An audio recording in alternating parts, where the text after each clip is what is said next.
भारतवर्ष का अतीत बहुत ही गौरवशाली रहा है और आज भी हम काफ़ी सामर्थ्यवान हैं। हम मानते हैं कि हर भाषा का जानने के लिए व्याकरण जानना आवश्यक होता है। उसी तरह से दर्शन शास्त्र भी एक विषय है और दर्शन शास्त्र में को जानने के लिए उसका व्याकरण जो है वो है वेदांत दर्शन। दर्शन बहुत सरल विषय है, बहुत रोचक विषय है, लेकिन जिस तरह से भाषा को जानने के लिए व्याकरण जरूरी होता है, उसी तरह से दर्शन को भी जानने के लिए वेदांत दर्शन को जानना आवश्यक होता है। व्याकरण क्लिष्ट होता है, इसलिए रोचक नहीं होता, लेकिन जानकार व्यक्ति जब आ जाते हैं तो उसमें भी रोचकता ला देते हैं। उसी तरह से वेदांत दर्शन भी बड़ा सूखा साखा है, लेकिन अच्छे दार्शनिक मिलते हैं सो उसमें रुचि ला देते हैं।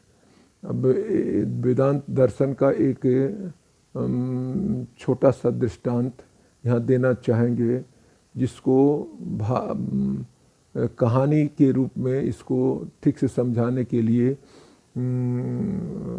प्रस्तुत किया गया है अकबर और बीरबल के माध्यम से।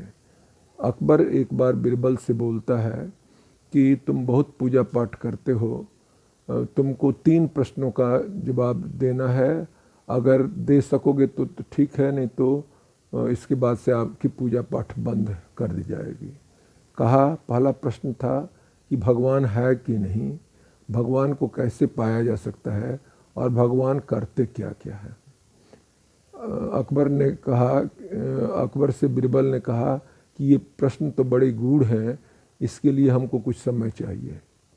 कहा कि 15 दिन का समय देते हैं, लेकिन ठीक से इसका उत्तर मिलना चाहिए, अगर ठीक उत्तर नहीं होगा तो मैं सब पूजा पाठ तुम्हारा बंद कर दूंगा। बीरबल वहाँ से चले गए और घर आए तो बड़ा उदास थे। उनका पुत्र पूछा क्या बात है, तो सब बताया। तो कहा कि मैं इसका उत्तर दे दूंगा, मुझको ले चलिए दरबार में कल। कहा कि देखो ये अकबर के प्रश्न हैं, अगर ठीक से उत्तर नहीं दे सकोगे तो कुछ भी कर सकता है। कहा कि आपसे बस यही गुजारिश है कि आप ये मत बोलिएगा कि प्रश्न का उत्तर हमने प्रश्न बता दिया है, उनको पूछने दीजिएगा प्रश्न, मैं इसका जवाब दूंगा। चला बीरबल, जैसे ही आया अकबर देखा, कहा कि तुम बोले थे कि 1 महीना के बाद आएंगे, आज ही चले आए। तो कहा कि हम जब घर पर गए तो सोचे कि हमारा बेटा भी बहुत ठीक ठाक है, इसकी भी परीक्षा हो जाएगी, और वो भी कहा कि चलिए हम पापा हम भी उनसे मुलाकात हो जाएगी और उत्तर हम दे देंगे। अकबर कहा कि उत्तर तुम दोगे? तो हाँ। तो बताओ कि तुम्हारे भगवान कहाँ हैं, वो कैसे प्राप्त हो सकते हैं और भगवान क्या क्या करते हैं। बालक ने कहा कि हमने तो अकबर के संबंध में बहुत सोचा था कि बहुत अच्छे हैं, लेकिन ये तो हमारे अनुकूल नहीं निकले। कहा कि क्या बोलते हो? तो कहा कि हम जो बोलते हैं सो कुछ व्याकरण पर आधारित है, कुछ चीज़ होना चाहिए था जो नहीं हुआ।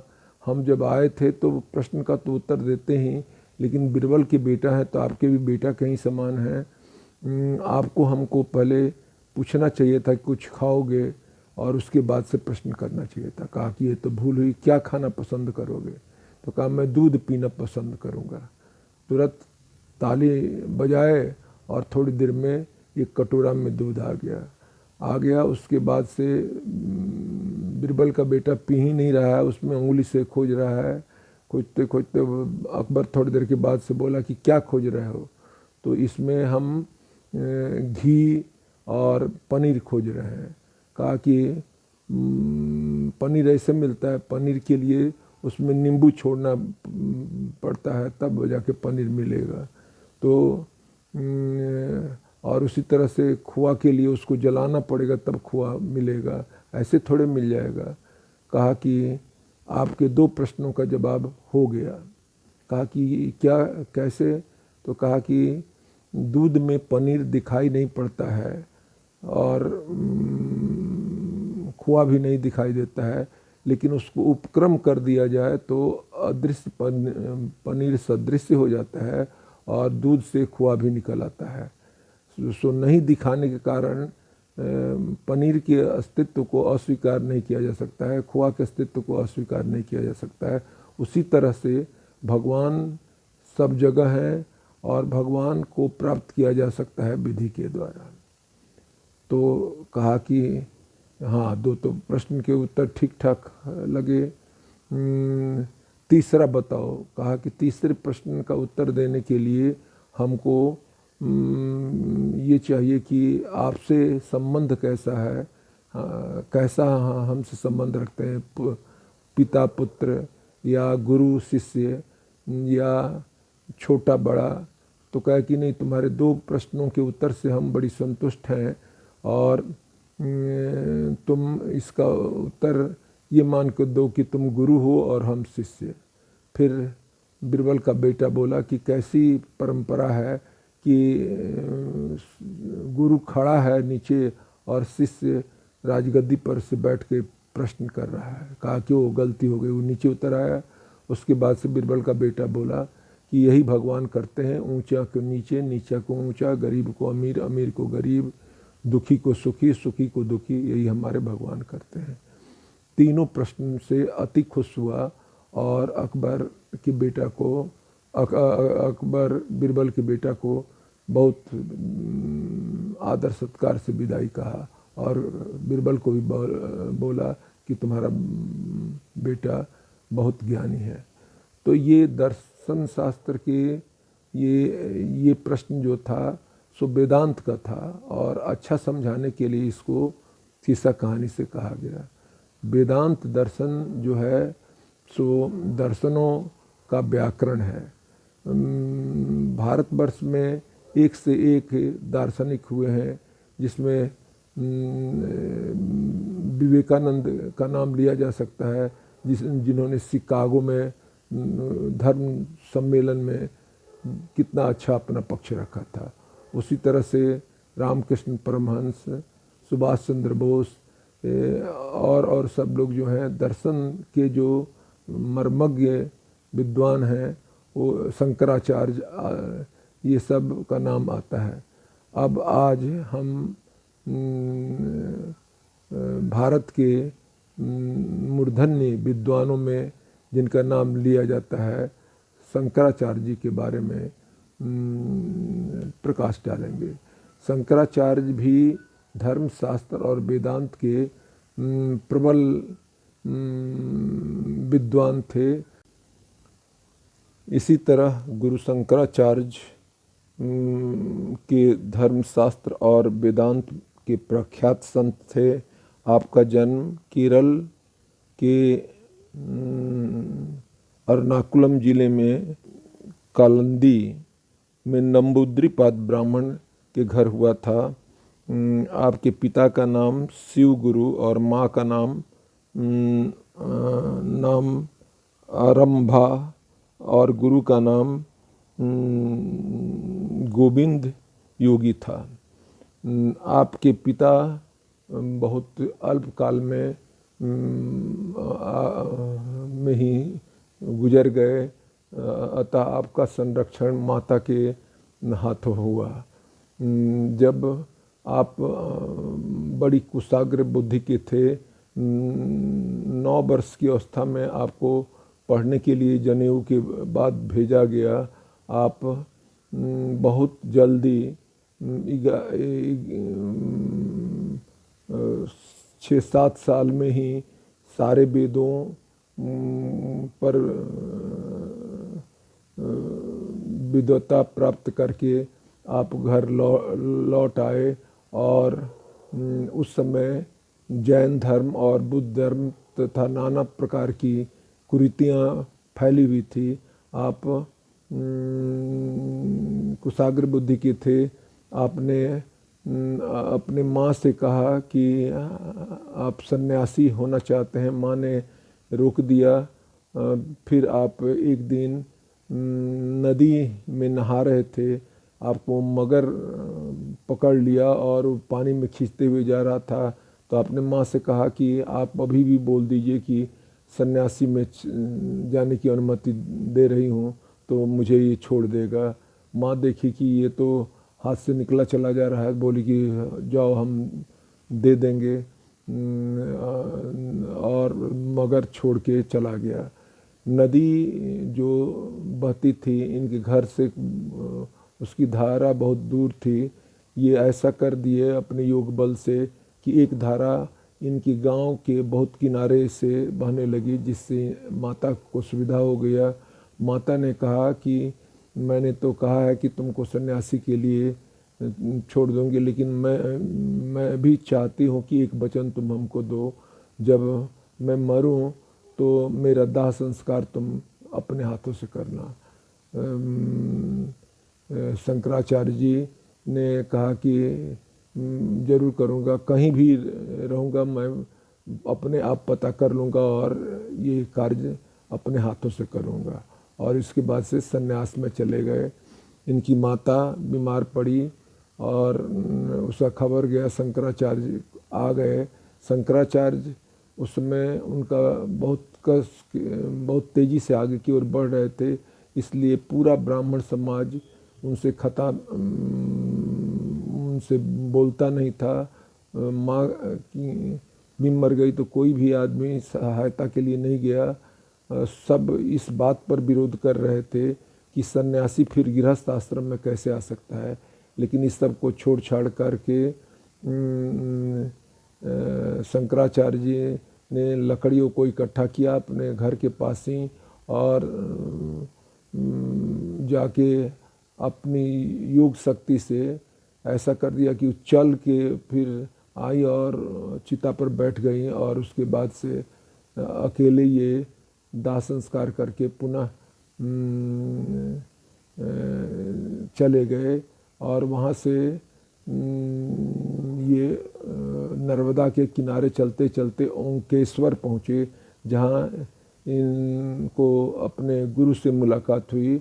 और गुरु से दीक्षा लेने के बाद से ये वहाँ से काशी में वहाँ एक घटना घटी कि गुरुजी जहाँ जिस्कंदरा में तपस्या कर रहे थे, उसी में एक धार नर्मदा की जाने लगी। लोग कहे कि गुरुजी पर ये होगा। शंकराचार्य जी ने अपना कमंडल वहाँ पर रख दिया और पानी कमंडल में ही जाता था। गुरुजी बाद में निकले अपना ध्यान ये करके, उसके बाद से वहाँ से ये लोग बनारस काशी आए। काशी में नहा के आ रहे थे, तब तक एक चंडाल जो है सो इनका रास्ता छेक के आगे खड़ा हो गया। ये थोड़ा देर तक सोचे, उसके बाद से वो पूछा कि अब ये बताइए कि जब आपका कहना है अद्वैत बात पर आप देते हैं, आपका कहना है कि सब आत्मा एक ही है, तो फिर हमको हम में छुआछूत क्यों? थोड़ी देर सोचने के बाद से ये कहे कि नहीं, कोई अंतर नहीं है, सब एक समान है। और थोड़ी देर के बाद से देखा गया तो और कोई नहीं था, इनकी परीक्षा ली जा रही थी। वे स्वयं विश्वनाथ भगवान ही, शंकर भगवान ही थे। इस तरह से बनारस में बहुत दिन रहे और उसके बाद से उत्तर बद्रीनाथ की ओर गए। ये भारतवर्ष की सभी भागों की परिक्रमा किए, 4 शंकराचार्य का पीठ बनाए, उत्तर में, उत्तर, दक्षिण और पूर्व और पश्चिम में। इसके अलावा इन्होंने बहुत लोगों से शास्त्रार्थ किया। शास्त्रार्थ में ये जो आता था उसको कन्विंस कर देते थे, और जब कर देते थे तो वह चेला हो जाता था। इस तरह से एक स्थान से दूसरे स्थान तक घूमते रहे और सनातन धर्म का इनके द्वारा काफ़ी प्रचार हुआ और कुरीतियाँ का खंडन हुआ। जैन धर्म और बुद्ध धर्म से भी बहुत सी कुरीतियाँ आ गई थी, उसमें ये हुआ। सबसे इनका शास्त्रार्थ वही मंडप मिश्र जो सहरसा के थे, बिहार सहरसा के थे, से हुआ। 17 दिन तक चला और अंत में मंडप मिश्र की हार हुई। उनकी विशेषता थी कि उनके यहाँ तोते भी जो थे सो भी संस्कृत बोलते थे, और जब हो गई हार उसके बाद से उनकी पत्नी भारती बोली कि अभी तो पत्नी मैं हूँ, हमसे शास्त्रार्थ कीजिए और तब उसके बाद से जीतिएगा, तब आपकी जीत होगी। पत्नी अर्धांगिनी होती है। अभी आधा यहाँ मंडप मिश्र हारे हैं, हमसे प्रतियोगिता हो। और प्रतियोगिता शुरू हुई तो ये जानते थे कि उनका कमजोरी काम शास्त्र पर ये प्रश्न पूछने लगी। फिर शंकराचार्य ने कहा कि वो तो विषय हम जानते नहीं हैं, हम तो योगी ठहरे। तो कहा कि तब फिर आपको जीत कैसे दी जाएगी। फिर उन्होंने कहा कि हमको 3 महीने का मोहलत दिया जाए और उसके बाद से अगर मैं उसमें भी हार जाऊंगा तो अपना हार स्वीकार कर लूँगा। मंडप मिश्र की पत्नी 3 महीने के लिए दे दी। ये उड़ीसा आए और अपने चेलों से बोले कि तुम देखना, हम अपना काया हम समाधि में जा रहे हैं, और ये वहीं पर अपना शरीर छोड़ के आए। और काया शरीर में उस समय कामरूप कामाख्या के राजा मरे थे, उनका श्मशान में जा रहा था, उसी में घुस गए और राजा जीवित हो गए। लोगों को खुशी छा गया और उसी के आत्मा में शरीर में 3 महीना तक रहे और काम शास्त्र पर काफ़ी ज्ञान किए। और फिर यहाँ ये बोले थे कि हमारे शरीर को तुम लोग सुरक्षित रखना और 3 महीना के बाद से ये श्लोक पढ़ना, हम जीवित हो जाएंगे।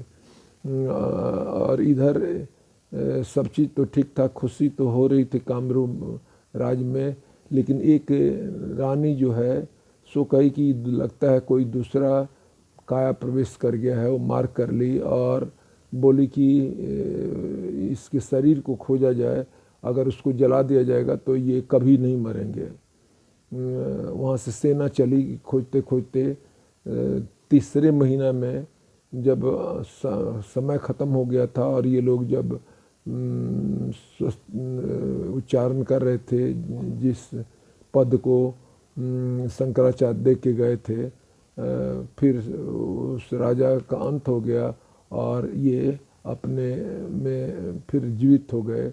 और फिर आए हैं मंडप मिश्र के पास में, और उनकी पत्नी भारती से उस विषय पर भी काफ़ी विचार विमर्श हुआ और अंत में शंकराचार्य की उनसे भी जीत हो गई।